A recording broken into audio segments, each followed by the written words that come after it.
ಎಲ್ಲರಿಗೂ ನಮಸ್ಕಾರ. ಯಾತ್ರಾ ಸ್ಥಳ ಪಳನಿ ಸುಬ್ರಹ್ಮಣ್ಯ, ದಂಡಾಯುಧಪಾಣಿ ಮುರುಗನ್. ನೀಲಕಂಠ ವಾಹನಂ ತ್ರಿಶಬ್ದಭುಜಂ ಕಿರೀಟನಂ ಲೋಲರತ್ನಕುಂಡಲ ಪ್ರಭಾಭಿರಾಮ ಷಣ್ಮುಖಂ ಶೂಲಶಕ್ತಿದಂಡಕಕ್ಕುಟಾಕ್ಷಮಾಲಿಕಾಧರಂ ಬಾಲಂ ಈಶ್ವರಂ ಕುಮಾರಶೈಲವಾಸಿನಂ ಭಜೆ. ಬಾಲಂ ಈಶ್ವರಂ ಕುಮಾರಶೈಲವಾಸಿನಂ ಭಜೆ. वल्लिदेवयानिकासमुल्लसन्तं ईश्वरं मल्लिकादिदिव्यपुष्पमालिका विराजितं जल्लरीनिनादशङ्खवादनप्रियं सदा पल्लवारुणं कुमारशैलवासिनं भजे. पल्लवारुणं कुमारशैलवासिनं भजे.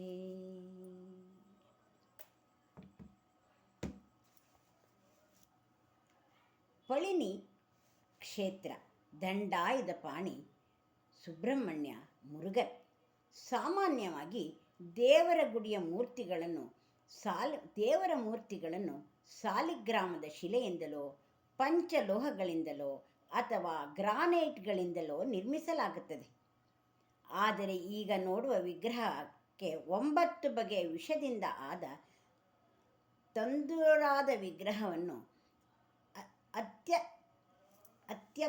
ಅತ್ಯಪರೂಪವಾದ ಈ ವಿಗ್ರಹ ಸಿದ್ಧ ಪುರುಷರಿಂದ ತಯಾರಿಸಿದ್ದು. ಈ ಮೂರ್ತಿಗೆ 3000 ವರ್ಷದ ಇತಿಹಾಸವಿದೆ. ಈ ಮೂರ್ತಿಗೆ ಅಭಿಷೇಕ ಮಾಡಿದ ತೀರ್ಥವನ್ನು ಸೇವಿಸಿದರೆ ಅದೆಂತಹ ರೋಗವಿದ್ದರೂ ಗುಣಮುಖವಾಗುತ್ತದೆ. ಇಂತಹ ನವಪಾಷಾಣ ಮೂರ್ತಿ ಇರುವುದೇ ಪಳನಿಯ ದಂಡಾಯುಧಪಾಣಿ. ಇಂತಹ ಶ್ರೀ ಕ್ಷೇತ್ರ ಇರುವುದೇ ತಮಿಳುನಾಡಿನ ದಿಂಡಿಗಲ್ಲಾಗು ಜಿಲ್ಲೆಗೆ ಸೇರಿದ ಒಂದು ಸುಂದರ ನಗರ. ಸಾಕಷ್ಟು ಬೆಟ್ಟ ಗುಡ್ಡಗಳಿಂದ ಕೂಡಿದ ಮೋಹಕ ನಗರ. ಇಲ್ಲಿ ಸುಂದರ ದೇವಾಲಯಗಳನ್ನು ನಿರ್ಮಿಸಲಾಗಿದೆ. ಅಂತಹ ದೇವಾಲಯವೇ ಸಂತ ಬೋಗಾರವರಿಂದ ಸ್ಥಾಪಿತವಾದ ಅತಿ ದೊಡ್ಡ ದಂಡಾಯುಧಪಾಣಿ ಮುರುಗನ್ ದೇವಾಲಯ. ಇದು ಪಳನಿ ಬೆಟ್ಟದ ತುದಿಯಲ್ಲಿದೆ. ಇದನ್ನು ಮೇರು ಪರ್ವತದ ಒಂದು ಭಾಗವೆಂದು ಪುರಾಣಗಳಲ್ಲಿ ಹೇಳಲಾಗುತ್ತದೆ. ಈ ದೇವಾಲಯದ ಸುಬ್ರಹ್ಮಣ್ಯ ಸ್ವಾಮಿ ಕೈಯಲ್ಲಿ ಒಂದು ದಂಡ ಇರುವುದರಿಂದ ಇವನನ್ನು ದಂಡಾಯುಧಪಾಣಿ ಎಂದು ಕರೆಯಲಾಗುತ್ತದೆ. ಈ ಸುಬ್ರಹ್ಮಣ್ಯ ಸ್ವಾಮಿಯನ್ನು ಪಳನಿ ಸ್ವಾಮಿ ಎಂದು ಕರೆಯುತ್ತಾರೆ. ವರ್ಷಕ್ಕೆ 70 ಲಕ್ಷಕ್ಕೂ ಹೆಚ್ಚು ಮಂದಿ ಭಕ್ತರು ಬರುವ ದೇವಾಲಯವು ತಮಿಳುನಾಡಿನಲ್ಲಿ ಇರುವ ಅತ್ಯಂತ ಶ್ರೀಮಂತ ದೇವಾಲಯಗಳಲ್ಲಿ ಇದು ಒಂದಾಗಿದೆ. ಬೆಟ್ಟದ ಮೇಲಿರುವ ಈ ದೇವಾಲಯ ತಲುಪಲು ಮೆಟ್ಟಿಲುಗಳ ಮೇಲೆ ವಿಶಿಷ್ಟವಾದ ವಿಂಗ್ ಟ್ರೈನ್ ಇದೆ. ಇದು ಭಾರತದಲ್ಲಿ ಎಲ್ಲೂ ಇಲ್ಲ. ವಿಂಚ್ ರೈಲ್ ಎಂದರೆ ಹಗ್ಗ ಕಟ್ಟಿ ಎಳೆಯುವ 2 ಬೋಗಿಯ ರೈಲು. ಬೆಟ್ಟದ ಮೇಲೆ ಮೋಟಾರುಗಳಿವೆ. ಅವುಗಳ ಚಾಲನೆಯಿಂದ ರೈಲನ್ನು ಮೇಲಕ್ಕೆ ಎಳೆಯುತ್ತದೆ. ಈ ರೈಲಿನಲ್ಲಿ ಹೋಗುವುದೇ ಒಂದು ಅವಿಸ್ಮರಣೀಯ ಅನುಭವವಾಗುತ್ತದೆ. ಪಳನಿಯಲ್ಲಿ ನೀಡುವ ಪ್ರಸಾದವು ವಿಶಿಷ್ಟವಾಗಿರುತ್ತದೆ. ಪಳನಿ ಪಂಚಾಮೃತ ದೇಶದಲ್ಲಿ ಬಹಳ ಪ್ರಸಿದ್ಧಿ ಪಡೆದಿದೆ. ಪ್ರತಿ ದೇವಸ್ಥಾನದ ಪಂಚಾಮೃತ 5 ಬಗೆಯಿಂದ ತಯಾರಾದರೆ ಇಲ್ಲಿಯ ಪಂಚಾಮೃತ ಬೆಲ್ಲ, ಹಸುವಿನ ತುಪ್ಪ, ಜೇನುತುಪ್ಪ, ಏಲಕ್ಕಿ ಅಲ್ಲದೆ 5 ಬಗೆಯ ಹಣ್ಣುಗಳಿಂದ ತಯಾರಿಸಲಾಗುತ್ತದೆ. 5 GP ಮಾನ್ಯತೆಯನ್ನು ಇದು ಪಡೆದಿದೆ.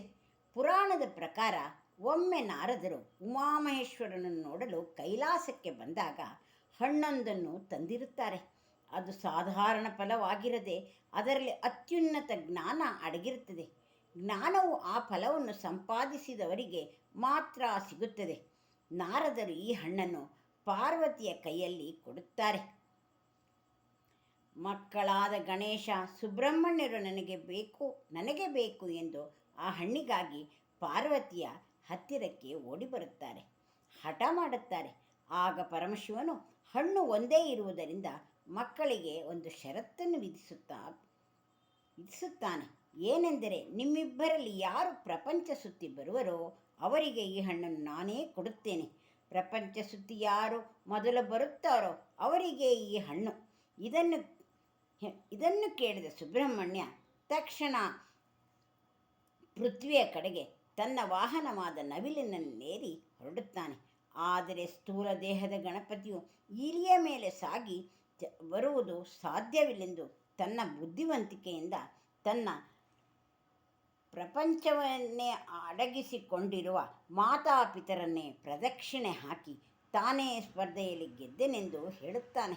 ಇದರಿಂದ ಸಂತಸಗೊಂಡ ಮಹಾಶಿವ ಗಣಪತಿಗೆ ಆ ಹಣ್ಣನ್ನು ನೀಡಿಬಿಡುತ್ತಾನೆ. ಇತ್ತ ಪೃಥ್ವಿ ಪ್ರದಕ್ಷಿಣೆ ಮಾಡಿ ಬಂದ ಸುಬ್ರಹ್ಮಣ್ಯನು ಗಣಪತಿಯ ಕೈಯಲ್ಲಿದ್ದ ಹಣ್ಣನ್ನು ನೋಡಿ ಶಿವನೇ ಪಕ್ಷಪಾತ ಮಾಡಿದ್ದಾನೆ, ಅಲ್ಲಿಂದ ಕೈಲಾಸದಂತೆ ಇರುವ ಪಳಿನಿ ಬೆಟ್ಟದಲ್ಲಿ ಬಂದು ನೆಲೆಸುತ್ತಾನೆ. ಶಿವನೇ ನನಗೆ ಪಕ್ಷಪಾತ ಮಾಡಿದ್ದಾನೆ ಅಂತ ಸಿಟ್ಟು ಮಾಡಿಕೊಂಡು ಸುಬ್ರಹ್ಮಣ್ಯ ಅಲ್ಲಿಂದ ಕೈಲಾಸದಂತೆ ಇರುವ ಪಳಿನಿ ಬೆಟ್ಟದಲ್ಲಿ ಬಂದು ನೆಲೆಸುತ್ತಾನೆ. ಸಿದ್ಧಭೋಗಾರೆಂಬುವರು 18 ಸಿದ್ಧ ಮುನಿಗಳಲ್ಲಿ ಒಬ್ಬರಾಗಿರುತ್ತಾರೆ. ಇವರು ಸಾವಿರಾರು ವರ್ಷಗಳ ನಂತರ ಪಳಿನಿಗೆ ಹೋದಾಗ ದಂಡಾಯುಧ ಪಾಣಿಯ ಸುಬ್ರಹ್ಮಣ್ಯನ ದರ್ಶನ ಮಾಡುತ್ತಾರೆ. ಈ ವಿಶಿಷ್ಟ ಪರ್ವತದಲ್ಲಿ ವಿಶಿಷ್ಟ ಶಕ್ತಿ ಇದ್ದರೂ ಯಾರೂ ಸಹ ದೇಗುಲ ನಿರ್ಮಿಸಿಲ್ಲವೆಂದು ಆಶ್ಚರ್ಯದಿಂದ ತಾವೇ ದೇವಾಲಯವನ್ನು ಆ ಭೋಗ ಮುನಿಗಳು ನಿರ್ಮಿಸಲು ಮುಂದಾಗುತ್ತಾರೆ. ಸಿದ್ಧಭೋಗಾರವರು ಅತ್ಯುನ್ನತ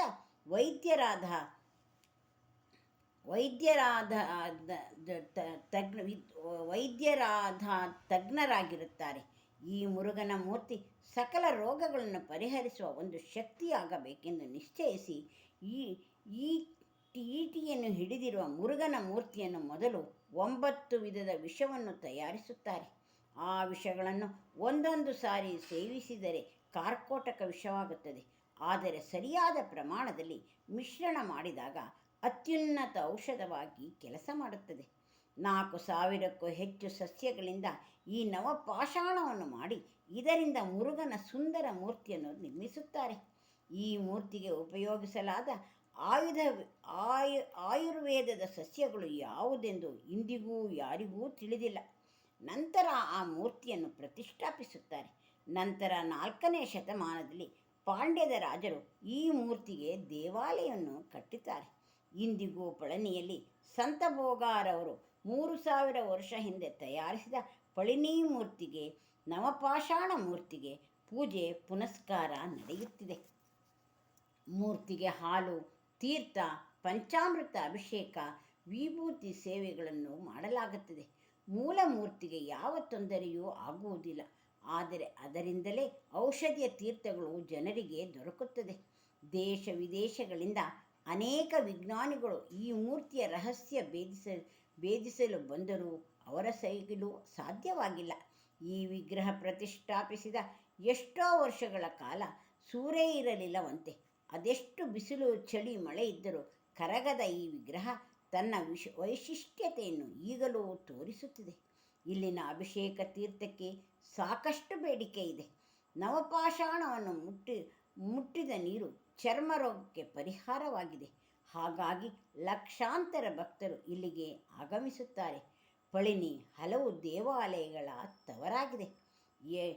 8 ದೇವಾಲಯ, ಅವಿನಾನುಕುಡಿ ದೇವಾಲಯ, ಪೆರಿಯನಾಯಕಿ ಅಮ್ಮನ್ ದೇವಾಲಯವು ಇವು ಪಳಿನಿಯಲ್ಲಿ ಪ್ರಸಿದ್ಧ ದೇವಾಲಯಗಳಾಗಿ ಆ ಪಳಿನಿ ಸುಬ್ರಹ್ಮಣ್ಯನಿಗೆ 1000 ಕೋಟಿ ನಮಸ್ಕಾರವನ್ನು ಸಲ್ಲಿಸುತ್ತಾ ನಾವು ಸುಬ್ರಹ್ಮಣ್ಯನ ದರ್ಶನ ಪಳಿನಿಗೆ ಹಲವಾರು ಬಾರಿ ಹೋಗಿ ಬಂದಿದ್ದೇವೆ. ಎಲ್ಲರೂ ಸಹ ದರ್ಶನವನ್ನು ಮಾಡಿ ಬಂದಿದ್ದಾರೆ.